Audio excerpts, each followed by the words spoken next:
Hi guys welcome back to our channel. మన rebel star Prabhas అన్న నాగశ్విని డైరెక్షన్లో కల్కి 2898 ఏడి అనే మూవీ తీసిన విషయం తెలిసిందే. ఆ మూవీ 1000 crores అయితే దాటింది.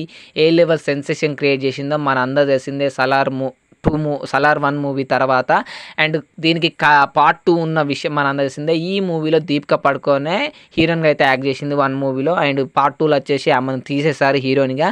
అండ్ తర్వాత ఏ హీరోయిన్ యాక్ట్ చేస్తుందని అంటే మన ఆలియా భట్ గారు అయితే ఈ మూవీలో హీరోయిన్గా యాక్ట్ చేస్తున్నారు. అండ్ నాగశ్విని అయితే ఆలియా భట్ గారిని అయితే తీసుకుందామని అయితే అనుకుంటున్నారంట పార్ట్ 2లో.